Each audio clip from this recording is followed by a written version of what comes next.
Guys, you're watching Life in the Smokies with Laura, and I'm your host Laura, and today we have magician Erik Dobell.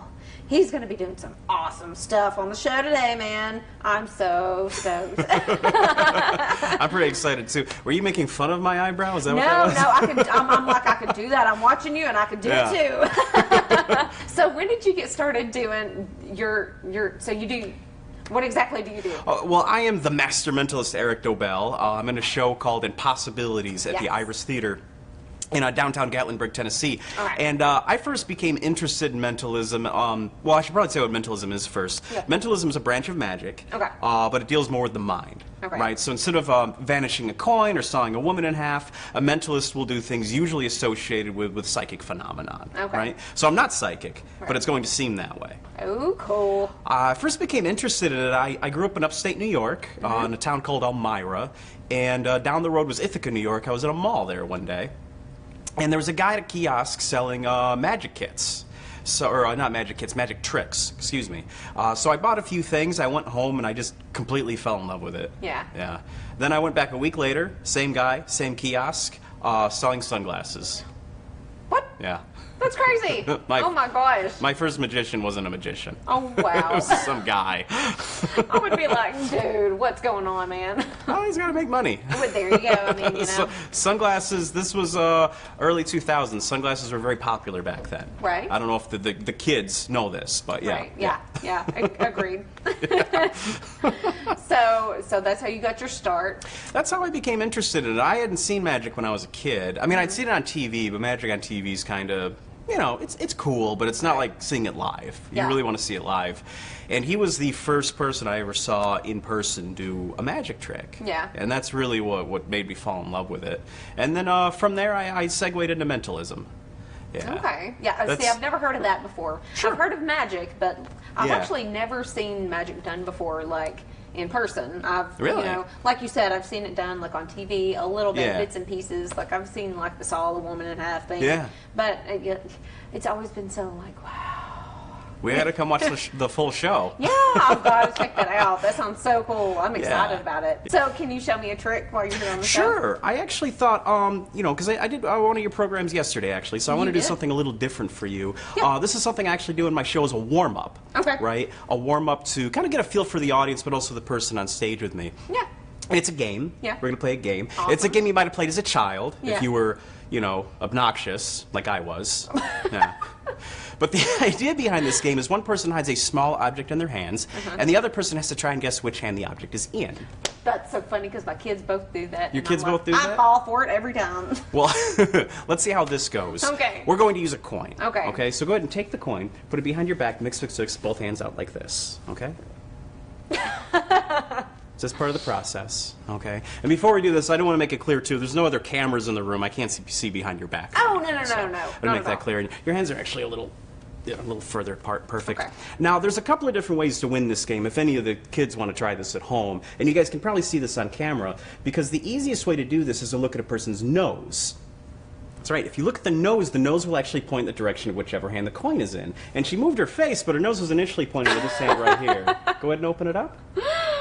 And there it is. That's hilarious. Oh, my gosh. Now, but I know what you're thinking. Yeah? Okay? What? It's 50-50, right? Maybe I guessed.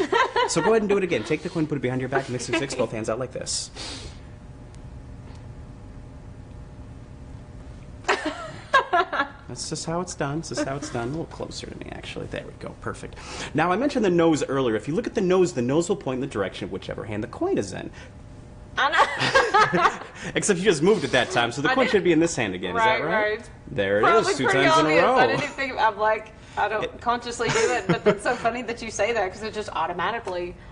Well, let's try a third time. Okay. Because again, maybe I'm getting lucky. Okay. So take the coin, put it behind your back, mix both hands out like this. Okay. Cracking me up. Now, I want you to know again, if you guys have seen this on YouTube or maybe you've seen me do this live, you know that the third round is where this gets very difficult for a number of reasons. The main reason is that round number 3 is usually around the time the person playing this game with me starts to resent me. Yeah, it's true. It's true. So what happens is they take the coin, they put it behind their back, and instead of bringing the coin back out, they put it into their back pocket and bring out 2 empty hands. Ha, ha, ha. Oh, wow. You didn't do that, did you? Negative. Okay. I'm sorry about getting salty with you then. No, you're fine. The other problem is the nose can only go in one of 2 directions. Right. So when you get to round number 3, you have to try something more subtle, like feeling which hand is a little stiffer than the other hand. That'll, of course, be the hand with the coin in it. 3 times in a row. He's good, man. He's good. He knows what he's doing. Now that I'm feeling warmed up, though, I'm going to try one more thing with Okay. you. Okay.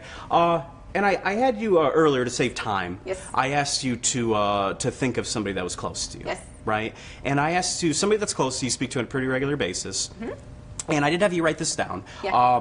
But you wrote it down. I wasn't near you when you did it. I didn't see anything, okay? You wrote it down, and you have it in your possession right now? Right here. You do. Perfect. It's all folded up, and you can't see through it or anything, right? All right. So could you just kind of hold it in your fist like this? Okay? Turn it over like that, okay? And I'm just going to place my hand right here, okay? And I can't promise I'm going to get this, but I'm going to try. I'm going to say right now, this person that you're thinking of right now is a male. Is that correct? Yeah. Yeah? And would they happen to be related to you? Kinda, sorta. Kinda, sorta? Yeah. Did they marry into the family by chance? Oh my God. Yeah. Yeah? It's a short name, right? Yeah. About 3, 4 letters? 4 letters. 2 of the letters repeat. Is that also correct? Yeah.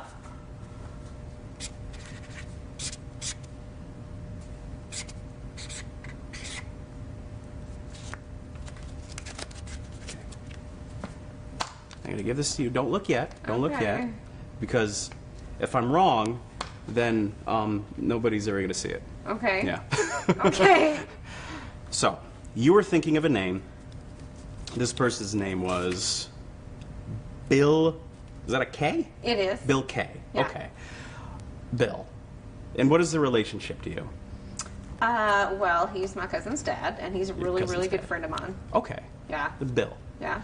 Now, we have never met before today, Right. right? So we don't know each other. There's no way I could know any of that information. Not at all. No. Look at what I wrote. Y'all, that's insane. That is insane. He knew this. He's like one of my best friends in the whole world. That is crazy. And, oh, wow, that's crazy. Oh my gosh. So that's what I do. Oh, wow, that is so nuts, man. You're good. Oh, thank you. That's awesome. Thank you. I can't believe you just did that. That's crazy. Now everybody knows this is a studio audience. Wow, I'm shocked. I'm like, seriously, that was awesome.